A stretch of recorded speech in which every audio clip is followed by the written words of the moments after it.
Selalu saja kita memuji Tuhan kita Allah atas segala nikmat-Nya, dan Dia satu-satunya zat yang paling layak untuk dipuji, dihormati, ditunduki dan ditakuti. Zat yang maha adil, maha kuat, maha perkasa, satu-satunya yang telah menciptakan, mengurus, mengawasi segala sesuatunya di langit dan di bumi. Dan Dia dengan kemahamurahannya telah menggantungkan segala kebutuhan kita di roda kehidupan di muka bumi ini dengan kalimat sederhana tapi penuh dengan berkah, Alhamdulillah. Maka sering-seringlah mengucapkan kalimat ini. Selanjutnya kita panjatkan salam hormat kita, salam yang penuh dengan cinta dan kasih sayang, salam yang penuh dengan kerinduan kepada manusia terbaik yang telah membawa kepada kita dan menyampaikan hukum halal haram yang sang pencipta Allah, sehingga kita punya panduan hidup. Dan juga Allah bersama malaikatnya telah mengucapkan salam hormat kepada manusia terbaik ini dan dijadikan ibadah untuk orang-orang yang beriman. Maka sangat wajar kalau kita selalu menyampaikan salawat dan taslim kepada Nabi besar Muhammad sallallahu alaihi wasallam. Seperti biasa saudara seiman, kita akan bahas lanjutan dosa-dosa besar, dan malam ini kita akan lanjutkan dosa besar ke-54, masalah budak yang melarikan diri dari tuannya dan semisalnya. Setelah sebelumnya kita membahas dosa besar ke-53, masalah haramnya memakai sutra dan emas bagi laki-laki. Bicara masalah perbudakan teman-teman sekalian, ada beberapa sumber yang menjadikan penyebab adanya perbudakan. Yang paling pertama, yang paling sering terjadi adalah peperangan.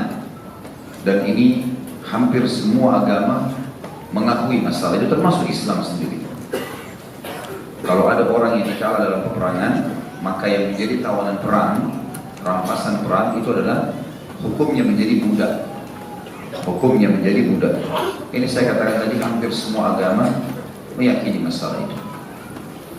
Kemudian ada juga dikarenakan sebab-sebab yang tidak disepakati oleh agama, tapi sebagian suku, sebagian komunitas menerapkannya. Misal, ada orang yang tidak bisa bayar hutang. Di keyakinan sebagian suku, termasuk di zaman jahiliyah Quraisy di Mekah, mereka meyakini masalah itu. Kalau seseorang tidak bisa bayar hutangnya, maka secara otomatis kalau jadi tempo tidak bisa bayar, dia, istrinya atau anaknya menjadi budak dan boleh diperjualbelikan. Yang lain adalah pasar perbudakan. Pasar perbudakan juga terjadi kalau ada orang-orang yang entah dari mana tidak jelas, kemudian seseorang mengambil secara paksa dan mengatakan ini budak saya, lalu dia perjualbelikan di pasar, maka hukumnya adalah hukum budak. Hukumnya adalah hukum budak. Kita sekarang bicara lingkup Islam. Bagaimana Islam memandang perbudakan itu? Kalau perbudakan yang didapat dari peperangan ini sudah mutlak ada dalam Islam, dan Allah Subhanahu wa taala sebutkan dalam banyak sekali ayat-ayat Al-Qur'an berhubungan dengan masalah ini, terutama ayat yang berbicara masalah atau kalimat yang mengatakan fatahrir raqabah, dan bebaskanlah budak, bebaskanlah budak. Bagi teman-teman yang sempat hadir tabligh akbar kemarin, serial kita tentang Bilal radhiyallahu anhu sudah panjang lebar saya jelaskan masalah itu, adanya perbudakan yang seperti ini. Tapi Allah Subhanahu wa taala menganjurkan agar kita membebaskan budak. Seperti misalnya dikatakan fakku raqabah. Fakku raqabah artinya bebaskan budak. Allah Subhanahu wa taala janjikan pahala yang sangat besar di situ.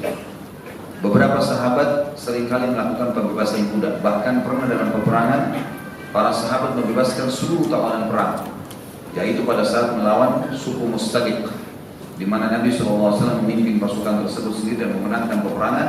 Maka satu suku Mustalik menjadi tawanan muslimin, budak mereka. Tetapi karena salah satu tawanan perang yang bernama Juwairiyah radhiyallahu anha, wanita yang datang ingin menebus dirinya kepada Nabi SAW, mengatakan saya ingin menebus diri saya. Maka kata Nabi SAW, kalau kau ingin kau masuk Islam, saya nikahi dan kau pasti akan bebas dari keterbudakan. Maka Juwairiyah pun mengatakan baik, asyhadu an la ilaha illallah wa anna muhammadar rasulullah. Masuk Islam Juwairiyah. Maka Nabi SAW penuhi janjinya, dibebas dari keterbudakan, dinikahi oleh Nabi SAW. Maka gara-gara perilaku ini, seluruh suku Mustalik yang tadinya jadi budak atau rampasan perang dibebaskan oleh para sahabat. Dan ini sudah disebutkan dalam riwayat-riwayat yang sahih tentang perilaku ini. Sampai dalam hadis Bukhari, Aisyah radhiyallahu anha berkata, tidak ada wanita yang lebih memuliakan sukunya dibandingkan Juwairiyah. karena gara-gara dia masuk Islam, dia menikah dengan Nabi SAW, maka seluruh sukunya terlepaskan dari keterbudakan. Dan ini terjadi pada kesempatan kapanpun terjadi jihad, maka semua tawanan perang seperti ini keadaannya. Tapi poin pertama, mereka harus dibebaskan. Ini fadilah, bebasin. Dengan kalimat kita mengatakan lafaz jelas, saya bebaskan kamu karena Allah. Dan ini termasuk sunnah. Talha bin Ubaidillah radhiyallahu anhu, sahabat Nabi yang mulia, sering menunjukkan masalah itu, mengatakan saya bebaskan kamu karena Allah, saya bebaskan kamu karena Allah. Bahkan setiap hari beliau membeli antara 33 sampai 36 budak lalu dibebaskan. Kita juga tahu Atha bin Abi Rabah dari ulama tabi'in adalah budak yang sangat terkenal dengan kerajinannya di Mekah, tapi juga rajin menuntut ilmu. Maka majikannya seorang ibu Mekah naik di atas sebuah batu di Arafah atau di Mina, salah satunya saya tidak ingat sekarang, tapi di Arafah atau di Mina, kemudian dia mengatakan, wahai muslimin, saksikanlah aku bebaskan Atha bin Abi Rabah dari keterbudakan karena Allah dan karena muslimin. Maka dibebaskanlah Atha bin Abi Rabah pada saat itu. Yang kedua, selain dibebaskan, bisa dijadikan sebagai kafarah, denda. Seperti orang sumpah salah dalam Islam, bisa dibayar dengan bebasin budak. Berhubungan biologis antara suami istri di siang hari Ramadan, tebusannya adalah, kalau tadi sumpah memberikan makan orang miskin 10, atau memberikan pakaian, atau berpuasa 3 hari, atau bebasin budak, atau puasa 3 hari. Kalau siang hari Ramadan berhubungan biologis, maka hukum syar'inya adalah dendanya, kafarahnya bebasin budak. Kalau tidak bisa, baru puasa 2 bulan berturut-turut. Kalau tidak bisa, memberikan makan 60 orang miskin. Kita tahu juga ada kafarah zihar namanya. Zihar adalah seorang laki-laki berkata pada istrinya, mengatakan, kau seperti ibu saya. Karena dia sudah tidak mau gauli istrinya, maka dia membahasakan kalimat ini. Jadi betul-betul dia harus seperti ibunya, dia tidak mau menyentuhnya, tidak mau menganggapnya sebagai seorang istri yang layak memiliki hak biologis. Maka ini zihar. Ini hukumannya, dia harus bebaskan budak. Kalau dia mau membersihkan, kalau dia mau tobat si laki-laki dari kata-katanya. Kalau nggak bisa, baru puasa 2 bulan berturut-turut. Kalau nggak bisa, memberikan 60 orang miskin makan. Kemudian juga ada hukum yang lain, teman-teman sekalian, namanya tadbir. Tadbir itu adalah seorang budak yang berkata, yang tuannya berkata, kalau saya meninggal kau bebas. Kalau saya meninggal kau bebas. Maka ini berlaku hukum syar'inya. Kemudian juga ada mukatib yang sudah sering kita sebutkan masalah ini. Adalah seorang budak datang dan mengatakan pada tuannya, saya mau cicil diri saya mau bebas. Tuannya mengatakan, baik, kamu bayar 1 juta misalnya. Kemudian dia bilang, saya nggak mampu, saya cuma mampu cicil 100.000 per bulan, 10 bulan saya bebas. Kata tuannya, baik. Dan ini Nabi SAW menjamin mukatib, budak yang sengaja membebaskan dirinya, ini termasuk orang yang akan mendapatkan rezeki dari 3 orang yang dijanjikan oleh Nabi SAW, sebagaimana sabda beliau, 3 orang yang pasti Allah berikan rezeki, mukatib, kemudian mujahid, dan juga orang yang menikah karena takut terjerumus pada yang haram. Jadi ini hukum-hukum budak yang merupakan poin pertama dalam Islam. Masuk dalamnya ini juga kita bebasin budak muslim. Jadi tidak selamanya tawanan perang kafir. Saya sudah pernah kasih contoh ini yang terjadi di Thailand sekarang. Muslimin Myanmar banyak yang diambil, dimasukkan di penjara. Kemudian sekarang bisa ditebus dengan $1.000 per orang. Asal ada orang yang mau beli, silahkan dibebasin. Dan ini salah satu dai yang insya Allah juga mengikuti sunnah Nabi SAW, Dr. Hasan dari Bahrain, yang sempat mendatangi sendiri penjara-penjara di sana, dan ada cuplikannya di YouTube, hanya masih dalam bahasa Arab, yang mengingatkan masalah itu. Dan memang dia mengatakan, dan di situ juga ada beberapa teman-teman kita dari orang-orang asli Thailand, muslimin, yang menyatakan itu, mengatakan memang ini kalau ditebus dengan $1.000 per kepala, kecil ataupun besar, anak-anak atau orang tua, maka dibebaskan oleh orang-orang kafir. Maka ini sama, bebasin keterbudakan, karena budak artinya leher mereka terikat dengan kesepakatan atau dengan cara paksa. Maka ini juga termasuk poin yang dianjurkan. Kalau yang kedua, yang masalah orang yang terlilit utang, dan yang ketiga juga orang yang tidak jelas tiba-tiba dibawa di pasar, hukumnya sama. Dianjurkan juga untuk dibeli dan dibebaskan. Dianjurkan untuk dibeli dan dibebaskan.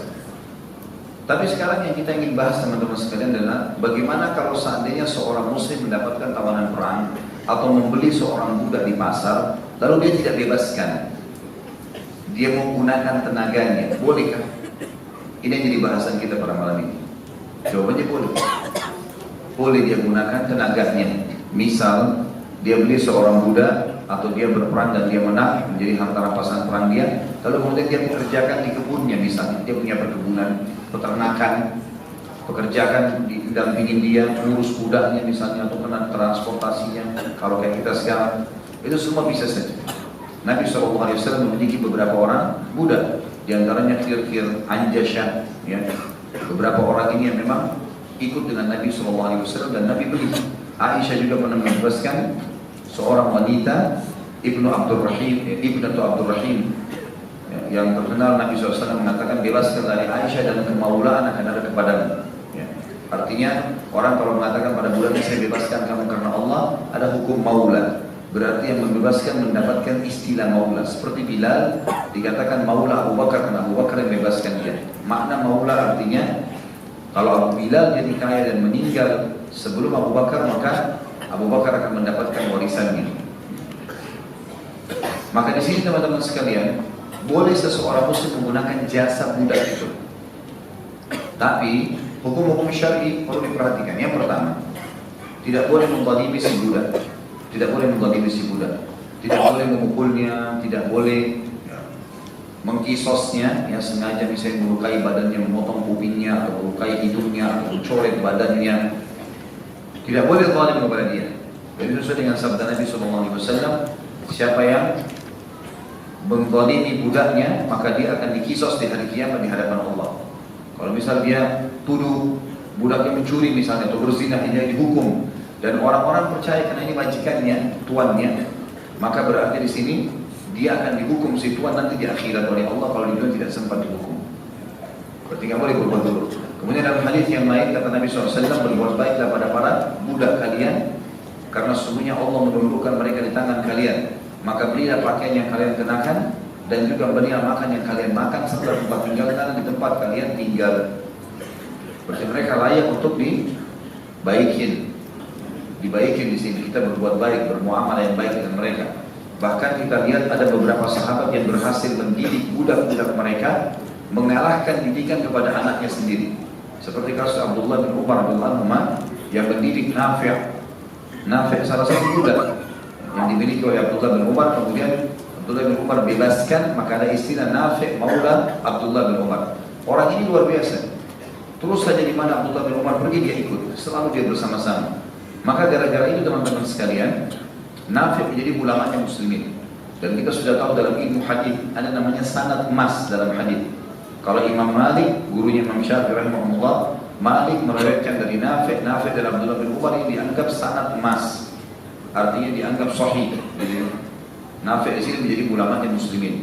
Dan banyak sekali di antara ulama muslimin dari tabi'in itu tadinya mantan budak, Hasan Basri atau Amir bin Rabah, ya. Dan kemudian ada beberapa yang lain, ya. Saya tidak teringat sekarang, tapi ada beberapa orang yang memang dasarnya tadi dari budak-budak yang dibebaskan, akhirnya mereka menjadi ulama-ulama yang besar. Kemudian juga ada hukum syar'i yang lain yang kita ingin bahas. Tadi sudah kita bahas tentang asal muasal perbudakan dan adanya dalam Islam, sumber-sumbernya. Kemudian motivasi dalam Islam, apa yang harus dilakukan kalau budak-budak ini ada. Yang pertama dibebasin, sudah kita sebutkan, bisa dilakukan pembebasan lillahi ta'ala dan cari pahala, atau untuk kafarah, pembersihan dosa dan seterusnya, tadi sudah kita sebutkan semuanya.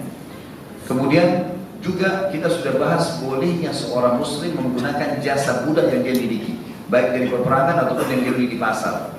Tapi dia tidak boleh menzaliminya. Ada hukum syar'i.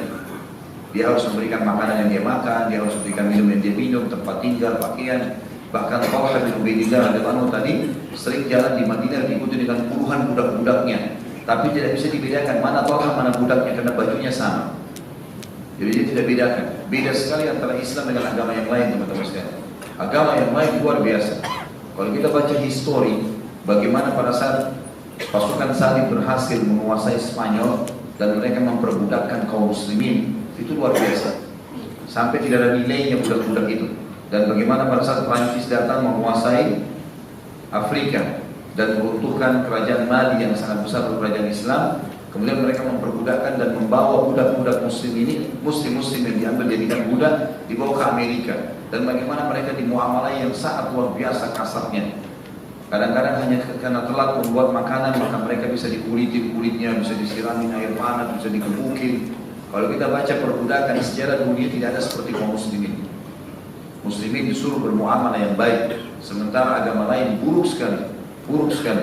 Saya lihat sendiri dan juga mengetahui sendiri dari data-data yang ada, bagaimana perbudakan yang hidup di Eropa dan di Amerika di awal-awal masa kejayaan mereka sampai akhir-akhir pun ya, di tahun-tahun beberapa tahun yang lalu sebelum hilangnya masa perbudakan di muka bumi ini, umumnya sekarang sudah hampir habis semuanya.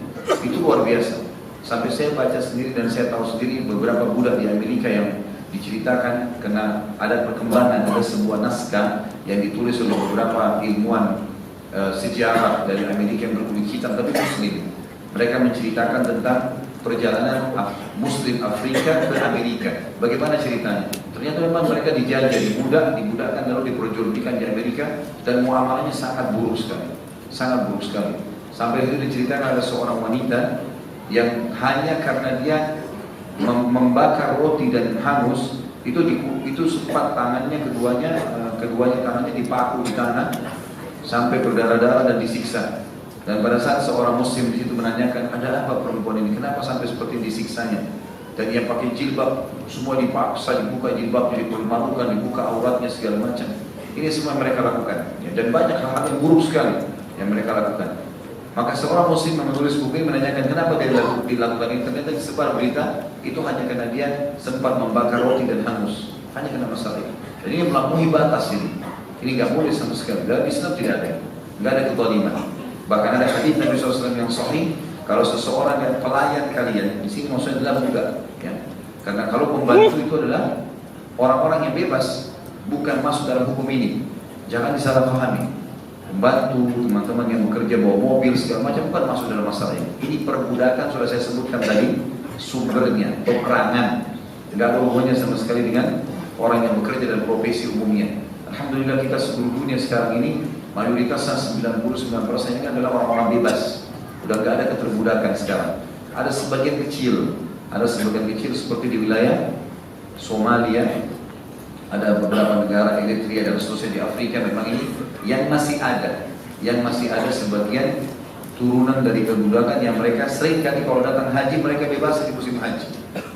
Terutama dari wilayah kalau saya tahunya Mauritania, dan sampai sekarang ada beberapa yayasan di Saudi yang menerima orang kalau mau bayar kafarah hubungan biologis suami istri siang hari Ramadan, mereka bisa bayar 10.000 rial untuk bebasin budak di Mauritania ini. Ada sebagian mereka juga datang haji dari sini lalu mereka mengatakan pada budak-budaknya kalian bebas di sini, mau cari pahala di Mekah mereka bebasin, seperti itulah. Jadi jangan salah paham teman-teman dengan keterbudakan dianggap Islam itu ya membudakkan orang segala macam, bukan. Semua ada keterbudakan. Tetapi umat Islam adalah agama yang paling rapi mengatur ini. Sekali lagi, motivasi awalnya bebasin. Motivasi keduanya dijadikan sebagai pembersihan dosa-dosa, dengan kafara namanya tadi. Motivasi ketiganya, kalaupun dipakai jasanya tidak boleh dizalimi. Dan sebagai unsur timbal balik yang jadi bahasan kita sekarang adalah budak-budak yang dipakai jasanya, tuan-tuannya sudah pada baik sama mereka, mereka harus berbuat baik pada tuannya. Hukum syar'inya begitu. Tidak boleh, haram hukumnya seorang yang ada dalam keterbudakan lari dari majikannya tanpa izin. Ini hukumnya dosa dalam Islam. Jadi sebagaimana majikannya disuruh baik, dia pun tidak boleh berbuat buruk. Dan ini jadi bahasan kita. Panjang lebar saya jelaskan tadi karena kita ingin sampai ke sebuah judul poin penting di sini, karena kalau saya tidak paparkan seperti tadi mungkin tidak akan nyambung ke maksud dari tujuan judul ini. Dosa besar ke-54, budak yang melarikan diri dari tuannya. Jadi sebenarnya sekarang kita sedang bahas kalau tuannya sudah disuruh berbuat baik dalam Islam, dia sudah berikan makanan, pakaian, tempat tinggal, tidak ada kezaliman, maka si budak wajib membalas itu dengan kebaikan. Kalau dia mau bebas, boleh dia minta izin, bebasin, atau dia tadi mau katib, dicicil sama dia, atau majikannya mengatakan tadbir, boleh kau bebas pada saat saya meninggal misalnya, dan seterusnya. Nabi SAW bersabda tentang masalah budak yang melarikan diri dari tuannya. Jadi nggak boleh, dia harus berkhidmat. Dia harus berkhidmat.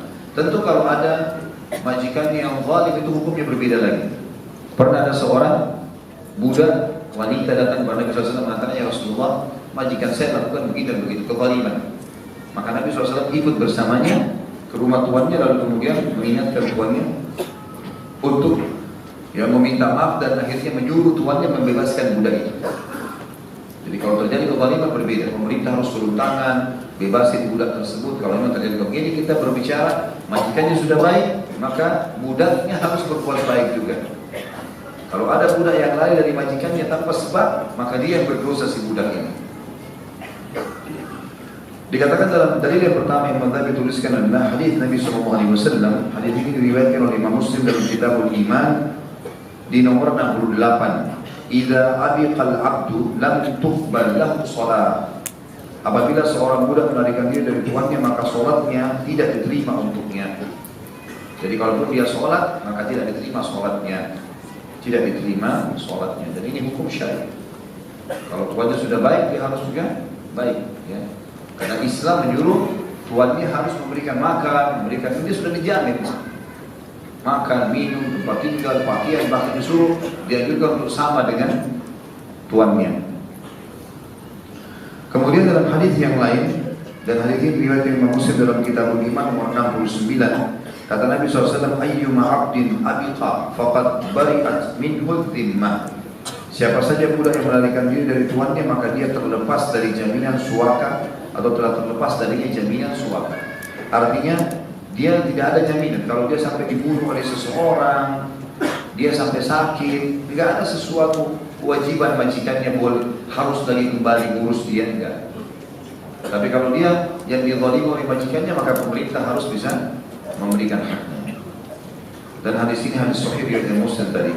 Ibnu Khuzaimah juga menyebutkan dalam sahihnya dari hadis Jabir radhiyallahu anhu, beliau berkata, Rasulullah SAW bersabda, dan hadis ini diriwayatkan Ibnu Khuzaimah dalam sahihnya, dan Imam Al-Dhahabi juga mensahihkannya.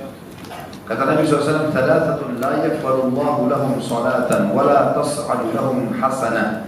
Al-'abdul abiqu hatta yarji'a ila mawali, wal mar'atu as-sakhitu 'alayha zawjuha hatta yarda, was-sukranu hatta yashuwa."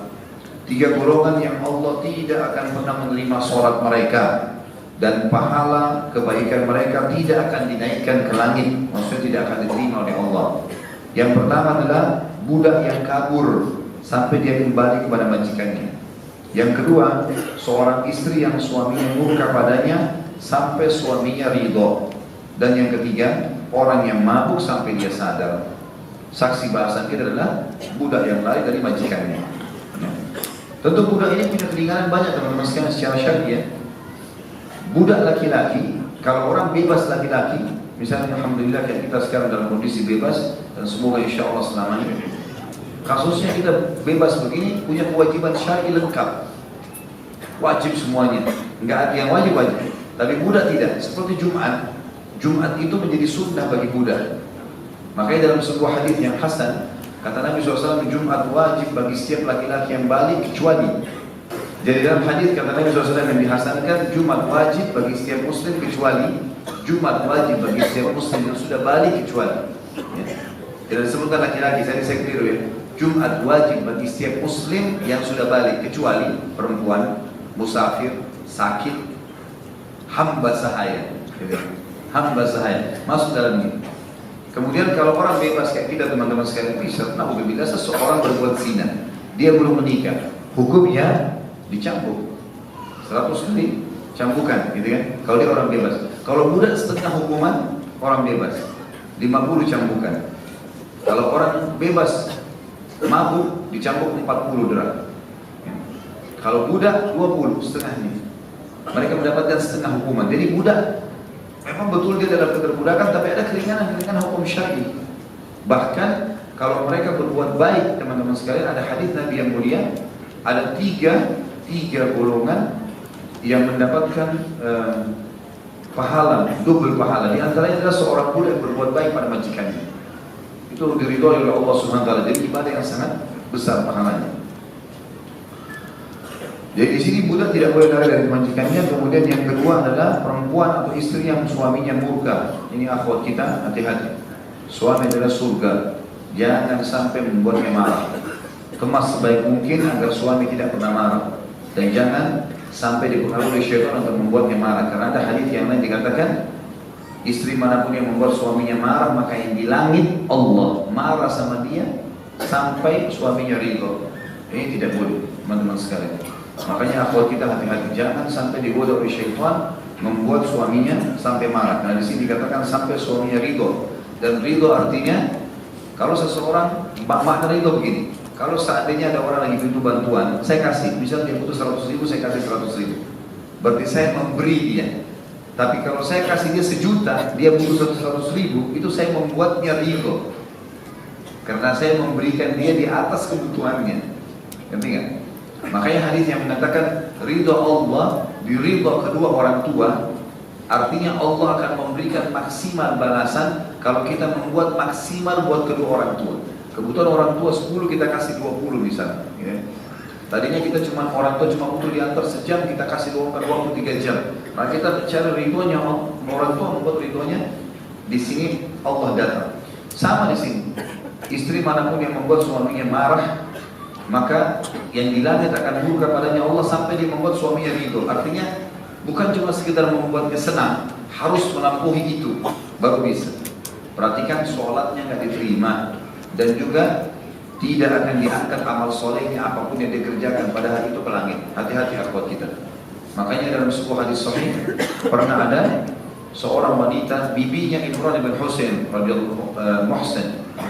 Imran bin Muhsin radhiyallahu anhu majma'in, bibinya pernah datang dulu bersama Aisyah radhiyallahu anha majma'in, lalu berkata, suami saya begitu, suami saya begitu, semuanya keburukan. Nabi SAW lewat, lalu kata Nabi SAW, hati-hati, suamimu adalah surga atau neraka. Jangan sampai salah. Kemas sebaik mungkin suami itu supaya menjadi penyebab akhwat kita masuk dalam surga, dan jangan sampai menjadikan mereka malah penyebab kita masuk ke neraka karena tidak membuatnya ridho atau membuatnya murka. Yang ketiga, orang yang mabuk sampai dia sadar. Ini tentu sifat seorang yang kafir, tidak masuk orang muslim. Maksudnya seorang muslim menjauhi masalah ini. Tapi kalau ada orang muslim yang melakukannya, maka ini berbahaya sekali. Nggak boleh mabuk, apapun alasannya. Dan apapun yang bisa membuat seseorang itu mabuk kalau dikonsumsi banyak seperti sedikitnya, haram. Sebagaimana sabda Nabi SAW, ma asqara kathiruhu faqalilu haram. Yang kalau dikonsumsi banyak bisa memabukkan, maka sedikitnya haram. Ya. Alkohol kalau minum segentong mabuk gak? Nah berarti setetesnya haram. Ya. Harus paham masalahnya. Ya. Jadi termasuk obat batu, ya, apa sajalah yang kira-kira ada campuran memabukkannya, walaupun cuma setetes ya. Karena kalau dikonsumsi banyak memabukkan, maka setetesnya juga sudah cukup menjadi haram. Dianggap dia di sini tidak diterima amal solehnya, sholatnya, dan juga tidak diangkat amalnya sampai dia sadar. Dalam arti kata di sini bisa dia mabuk keras, kemudian dia sadar, atau dia konsumsi yang bisa membawanya pada mabuk sampai dia meninggalkannya. Dalam Al-Mustadrak, Mustadrak adalah kitabnya Imam Al-Hakim, salah satu penyusun hadis. Dari hadis Ali radhiyallahu anhu secara marfu, dikatakan dan hadis ini diriwayatkan Hakim dalam Mustadrak nomor 153 dalam kitab Birrus Silah, dan beliau mensahihkannya, dan Imam Al-Dhahabi setuju dengan itu. Kata Ali, la'anallahu man tawalla ghaira mawali. Allah melaknat orang yang berwala kepada bukan tuannya. Sedikit kita bahas hadis ini. Tadi saya bilang, kalau seandainya seseorang di antara kita punya budak, teman-teman sekalian, lalu dia dikatakan, kau saya bebaskan karena Allah. Ada hukum maula tadi ya. Hukum bagaimana ada penisbatan nama. Si A membebaskan si B, maka kita katakan B maulanya si A, gitu kan? Seperti Abdullah bin Umar bebasin Nafi', maka dikatakan Nafi' maula Abdullah bin Umar. Dari sini teman-teman sekalian, hukum maula ini ada sendiri. Hukum maula ini nggak bisa diwariskan dan nggak bisa dijual belikan. Bisa paham ya? Nah, senyap, nggak paham. Anggap paham. kalau orang bebasin, seorang muslim bebasin budaknya, saya bebasin kamu karena Allah, dia punya hukum maula. Artinya kalau budaknya jadi kaya dan meninggal, dia dapat warisannya, kan gitu. Nah ini kan berarti ada harta di situ. Maula ini berarti ada connect dengan harta ya. Nah ini tidak bisa diwariskan, tidak bisa diperjualbelikan. Bisa ditangkap ya? Nah di sini teman-teman juga tidak boleh si budak itu, kalau misal si A membebaskan si B, B ini budak, tidak bisa si B mengatakan maula saya si C, karena mungkin si C ini orang lebih kaya misalnya atau lebih pintar, nggak bisa. Siapapun yang bebasin dia disebutkan kepada yang berbebasin walaupun itu orang miskin. Makanya di sini dalam hadis dikatakan Allah melaknat, artinya mengangkat berkah hidupnya yang berwala kepada bukan tuannya. Si B dibebasin oleh si A, dia nggak bilang saya maulanya si A, dia bilang saya maulanya si C. Ini dilaknat oleh Allah Subhanahu wa taala. Dan hadis terakhir dalam bab kita adalah hadis yang disebutkan juga dalam kitab Mustadrak, dan ini sahih berdasarkan syaratnya Syekhan, maksudnya Bukhari Muslim, dari hadis Fudalah bin Ubaid radhiyallahu anhu secara marfu', dan hadis ini disebutkan oleh Hakim dalam kitab Mustadrak, Kitabul Ilm, dan beliau mengatakan hadis ini sahih berdasarkan hadis Syekhan atau Bukhari Muslim, dan ini juga disepakati oleh Imam Adz-Dzahabi. Thalathatun la tas'al anhum, rajulun faraqal jama'ata wa 'asa imama famata 'asiya, wa 'abdun abiqa famata, wa imra'atun ghaba 'anha zawjuha wa qad kafaha al-ma'una fatabarrajat ba'da. Ada tiga golongan yang mana tidak usah atau jangan pernah kalian tanyakan tentang mereka. Artinya rumit sekali hukumannya, berat. Tiga orang ini, kata Nabi SAW, jangan tanya lagi bagaimana hukumannya, berat sekali. Yang pertama, kata Nabi SAW adalah seseorang yang memisahkan diri dari jamaah dan bermaksiat kepada pemimpinnya, lalu dia mati dalam keadaan bermaksiat. Artinya ada pemimpin yang resmi, kemudian dia memberontak keluar sementara tidak ada udzur syar'i, maka ini berdosa besar, dianggap mati dalam keadaan jahiliyah ya. Dalam hadis yang lain juga kata Nabi SAW, siapapun yang keluar sejengkal dari pemimpin resmi yang tidak melarangnya sholat, maka berarti dia telah keluar atau dia kalau rasa meninggal mati dalam keadaan jahiliyah. Yang kedua adalah seorang budak yang melarikan diri dari tuannya lalu meninggal dalam keadaan demikian. Ini berat sekali hukumannya. Dia lari dari budak dari tuannya, kemudian di tengah jalan meninggal dunia. Ini berat sekali hukumannya di sisi Allah SWT. Dan yang ketiga adalah kembali lagi seorang istri yang suaminya tidak ada di tempat, sedangkan suaminya telah memenuhi kebutuhannya, kemudian dia keluar rumah dalam keadaan tabarruj atau menampakkan keindahannya pada orang lain pada saat suaminya keluar. Dan hadis ini hadis sahih itu sebagaimana sudah kita jelaskan tadi.